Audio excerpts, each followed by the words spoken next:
اللهم صل وسلم وبارك على سيدنا محمد وعلى اله واصحابه اجمعين. يا مساء الفل والياسمين على احلى متابعين، يا رب تكونوا بخير وفي احسن حال وانتوا بتشوفوني النهارده. عاملين ايه؟ وحشني كتير من الفيديو اللي فات. النهارده جايه لكم بفيديو جديد وبيوم جديد. النهارده بقى هتعملي ايه يا ايه؟ النهارده عندي المعركه كده دلوقتي هتبتدي. هعمل ايه؟ بس خليني بس الاول نسمي الله كده ونشوف هنعمل ايه مع بعض. النهارده بقى اليوم بتاعي هيمشي ازاي او هيبتدي ازاي. اليوم بتاعي صراحه في اليوم دوت انا ما عملتش اي حاجه صراحه في البيت، يعني مش هكدب عليكم. ما عملتش اي حاجه في الشقه غير ان انا خصصت اليوم ده بس للحمام. وبصوا وما ادراك من الحمام بتاعي في حاله انهيار وفي حاله سيئه قوي. ليه يا ايه؟ زي ما قلت لكم طبعا الفتره اللي فاتت ديت الميه عندي ما كانتش منتظمه وما كانتش كويسه. طبعا انا ما نضفتهوش في العيد، يعني انا ما غسلتش السيراميك بتاعه وما عملتش فيه اي حاجه. بصوا يعني انا التنظيفات اللي انا بعملها معاكم دي التنظيفات بقى يعني ايه، التعويضيه بتاعه العيد صراحه. يعني دي التنظيفات بقى، يعني ان انا بعوض كده اللي انا ما عملتهوش في العيد. فالمهم بقى زي ما قلت لكم، يعني الميه عندي ما كانتش منتظمه وما كانتش كويسه، فطبعا انا ما قدرتش ان انا اغسل السيراميك بتاعي وما قدرتش ان انا انضف الحمام زي ما بنضفه، يعني او زي المفروض كنت نضفته. فالمهم بقى طبعا الحمام بتاعي صراحه مش لطيف ومش لذيذ كده، وانتوا عارفين طبعا انا بالنسبه لي من اهم الحاجات اللي بحب انضفها بيكون صراحه المطبخ والحمام، يعني عزكم الله. من اهم الحاجات في البيت ومن اهم صراحة التنظيفات فعلا اللي احنا لازم كلنا نهتم بيها. الحمام، نظافة الحمام شيء مهم جدا جدا يعني. اكيد طبعا كلنا يعني عندنا الحمام ده شيء مهم، بس انا صراحة بحب انضفه بزيادة وبحب اهتم بنظافته بزيادة. فالمهم مش معنى كلامي طبعا انا ما كنتش بنضفه، بس كنت بنضفه تنظيف عادي، يعني اللي هو بغسل السيراميك بتاعه بس من تحت كده وبنضفه تنظيف عادي يعني. المهم بقى فطبعا اليوم دوت صراحة قلت يلا ما بديهاش بقى، لا همسك الحمام. يعني انا صراحة اجلته كتير. فعلا بعمله اجله، يعني بقى لي فترة الصراحة باجله كل فترة، يعني كل شوية اما اجي ان انا اعمله يعني وكده. بقول ايه، زي ما انتوا عارفين يعني انا بمشي اولويات، فبعمل حاجات في الشقة بره وصراحة بسيبه. فالمهم بقى قلت خلاص لا اني الاوان بقى اليوم دوت ما كانش ورايا صراحة حاجة يعني في الشقة وان انا اعملها. وكنت منضفه قبلها الشقه بيوم، يعني كنت صراحه كنساها وكنت منضفاها وما كانش فيها اي حاجه ان انا اعمل. مجرد بقى ان انا قمت الصبح عملت الروتين العادي بتاعي يعني، وده الطبيعي يعني انتوا متعودين معايا على كده. عملت اللي هو الروتين العادي جدا بتاعي ونضفت كده. وبعدين بقى قلت خلاص يعني شويه بقى واقوم ان انا اعمل. طبعا مش من اول ما صحيت من النوم مسكت الحمام، لا بعدها بشويه. روقت الاول شقتي ونضفت الدنيا على اساس ان انا اخش الحمام يبقى مش ورايا اي حاجه، واطلع برضو من الحمام ما يبقاش اي ورايا اي حاجه بره. المهم بقى طبعا انا دخلت كده، واول ما دخلت زي ما انتوا شفتوا معايا. شلت بقى الستاره بتاعه الحمام دي عزكم الله بتاعه البانيو. عشان كانت اتقطعت، يعني صراحه هي حلوه بس نوعها يعني مش بتستحمل، بشدها مره والتانيه الاقيها اتقطعت من فوق، فقلت ما بديهاش بقى صراحه، انا شلتها خالص ومش هفرشها تاني. ومع اني طبعا انا همسك الحمام بقى كله انضفه، قلت كمان اغير الستاره بتاعته بالمره. وطبعا بقى اهم حاجه بالنسبه لي وقبل اي حاجه، لما باجي ان انا امسك الحمام بتاعي انضفه التنظيفه ديت لازم ولابد ان انا اغسل كيس المكنسه او انضف كيس المكنسه. وطبعا كيس المكنسه بقى زي ما انتم شايفين كان منفجر، مش كان منهار، لا هو كان منفجر حرفيا. طبعا زي ما انتم عارفين صراحه الكيس دوت انا بتضايق منه قوي، كيس المكنسه دوت. يعني بشتكي منه على طول صراحه، ما يعني على طول بينفجر كده، مش عارفه ليه. يعني انا مجرد ما اغسله واحطه، مجرد مثلا ما اكنس مره اتنين تلاته الاقيه المسطره بتاعته اتفكت كده وابتدى ان هو اصلا بيبوظ لي المكنسه من جوه فعلا صراحه.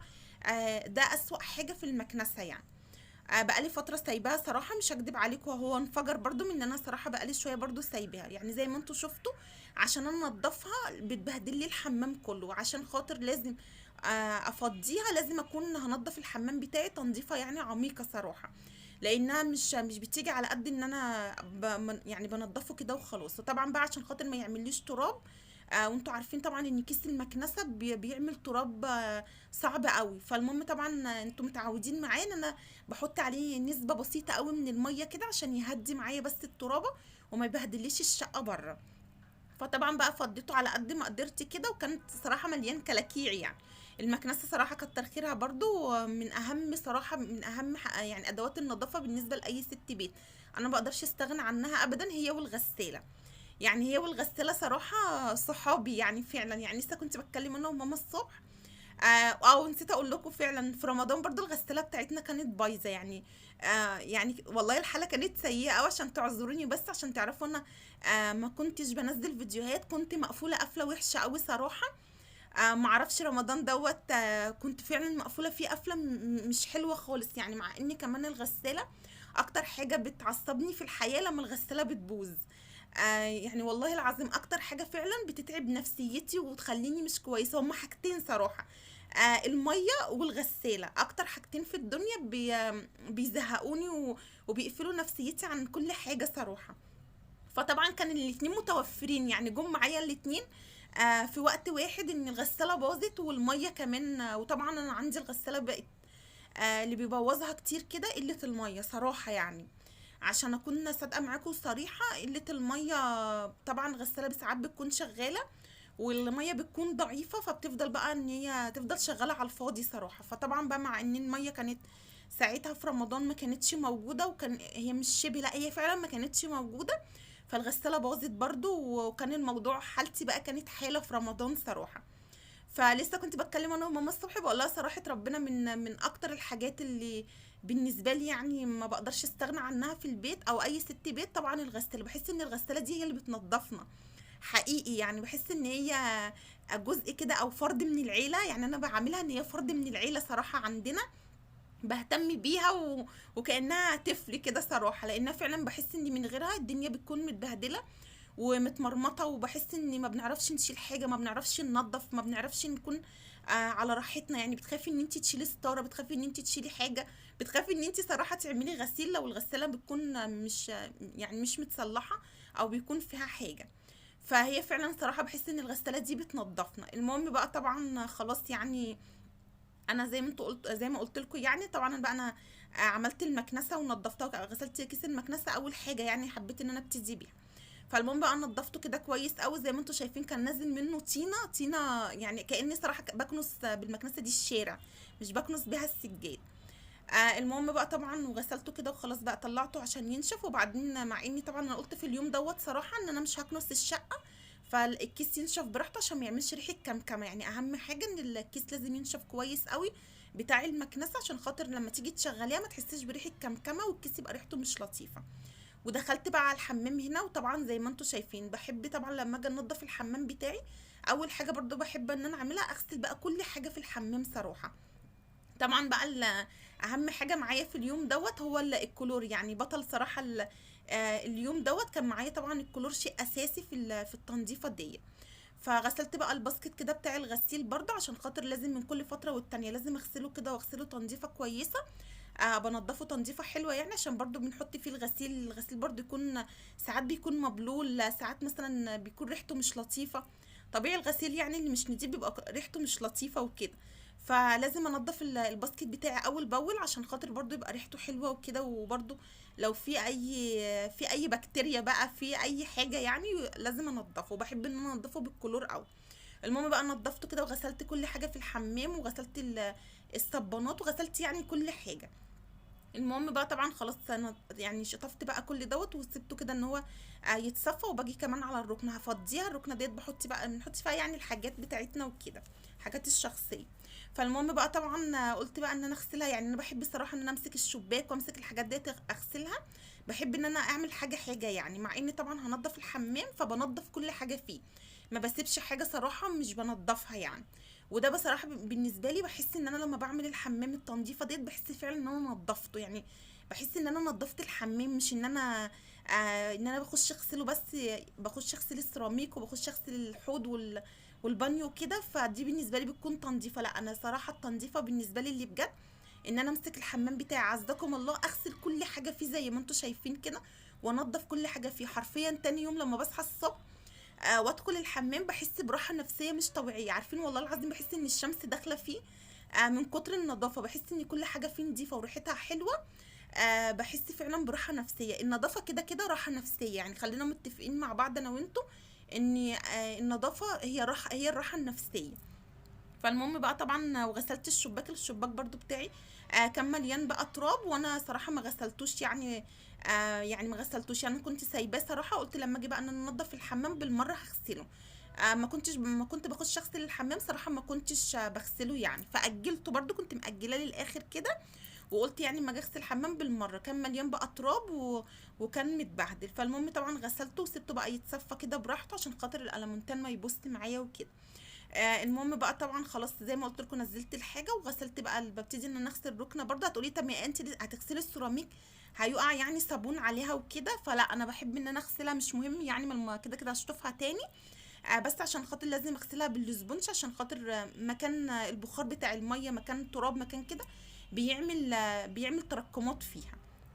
فالمهم بقى طبعا هنا هبتدي بقى ان انا اعمل ايه قبل ما اغسل السيراميك بتاعي من فوق. حبيت ان انا احط الكلور كده في الارض على الاماكن اللي هي بيتراكم فيها الميه. طبعا بتعمل اصفرار، يعني انتوا عارفين ان عندي الارض من الميه بتعمل اصفرار، يعني الميه بتقف في اماكن فبتعمل لي صراحه اصفرار، وده ما بيكونش لطيف يعني بالنسبه لي. على قد ما بقدر والله بحاول ان انا اطلع بالكلور، بس صراحه الكلور مش بيديني نتيجة كويسة يعني صراحة، ان الاصفرار دوت ان هو يروح من السيراميك. بس انتوا عارفين يعني انا عملت قبل كده معاكم الارض عملتها بالفلاش، بس صراحة مش بحب ان انا اعتمده على طول.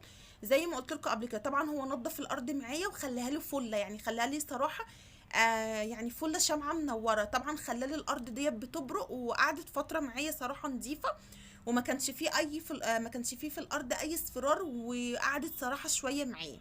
طبعا رجع تاني، مش هقول لكم ما رجعش، لا يعني رجع صراحة تاني، بس يعني انا مش عايزة ان انا استخدم الفلاش على طول، لان الفلاش صراحة بيضرر، يعني بيضر الارض او بيضرر السيراميك زي ما قلت لكم قبل كده. بس صراحة بيديني نتيجة كويسة، يعني لو من كل فترة والتانية، بس فترة كبيرة قوي ممكن تستخدميه، وتستخدميه بكمية بسيطة. صدقيني لو الارض بتاعتك ديت فيها اتساخات الدنيا، هيخلي لك الفلاش ده، هيخلي لك الارض فله. بس اكتر حاجه، بس زي ما قلت لكم قبل كده، اكتر عيب فيه ان هو بياكل الفواصل بتاعه السيراميك، يعني الفواصل بتاعه الارض دي. لو انت بقى بتعرفي تسقي الارض او بتعرفي تملي الفواصل دي تاني، فما فيش مشكله، ممكن ان انت تستخدميه، بس برضو مش مستحب ان احنا نستخدمه على طول.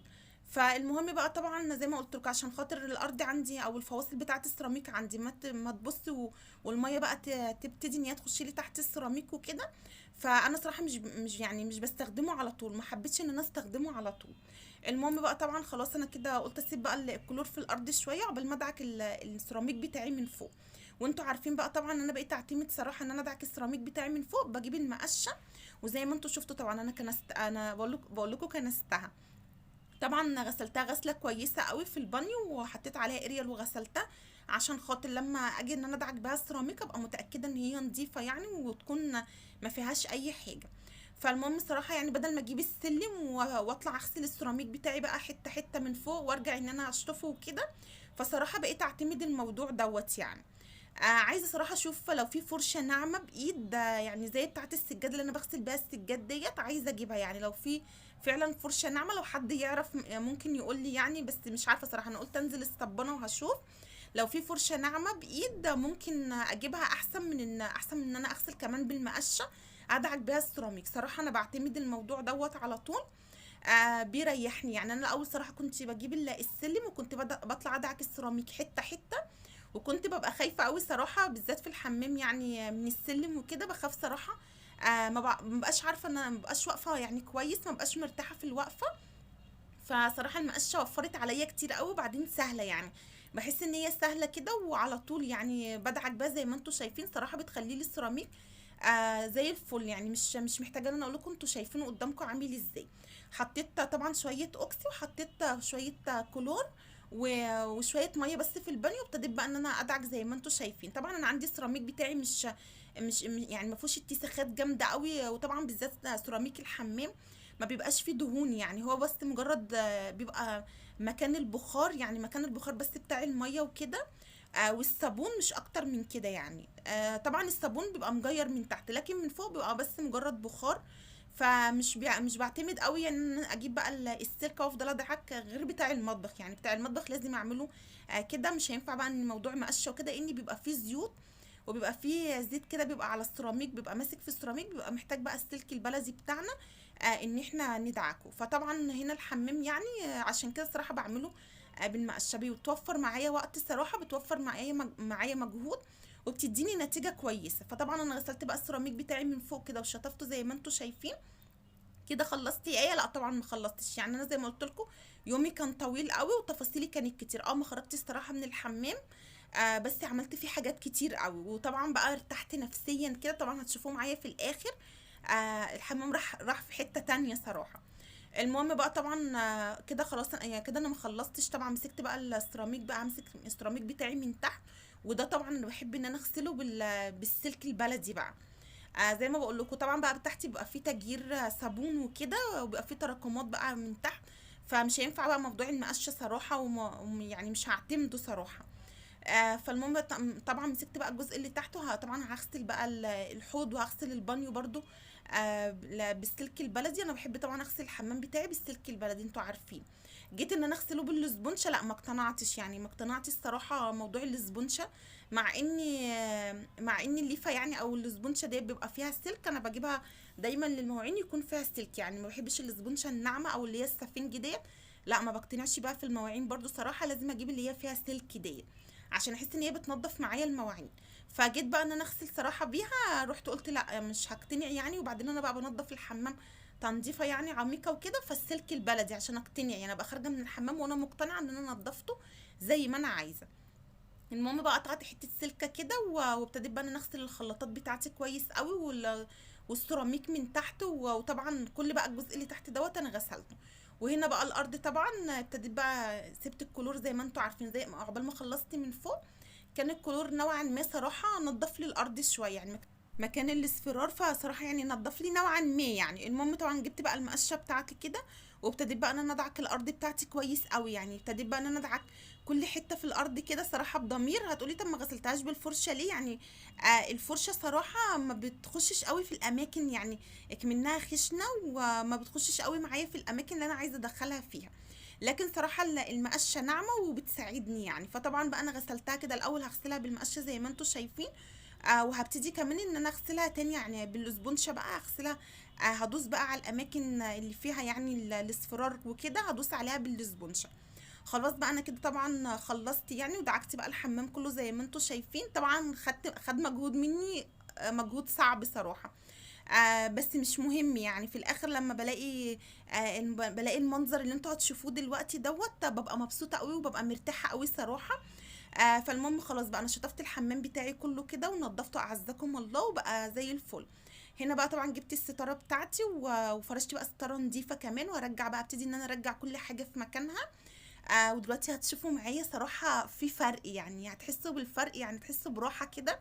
يعني زي ما قلت لكم الحمام من اهم الحاجات صراحه اللي بتحتاج نظافه مننا. يعني ما مش مجرد بس ان انت تقومي الصبح تغسلي الحوض والبانيو والقعده كده اعزكم الله والارض يبقى انت كده نظفتي الحمام، لا يعني. الحمام بيحتاج من كل فتره ان انت تعملي له التنظيفه دي. خلاص بقى رجعتي كل حاجه مكانها زي ما انتم شايفين وحطيت فوطه نظيفه، ابتدي بقى ان نعطر الحمام. يا سلام بقى بعد ما بقى بقفل بقى الباب وارجع ان انا افتح الباب اخش اجيب اي حاجه منه. يا سلام بقى، انتوا مش متخيلين الريحه، مش متخيلين صراحه النظافه. يعني نفسي دلوقتي اشممكم ريحه الحمام عامله ازاي.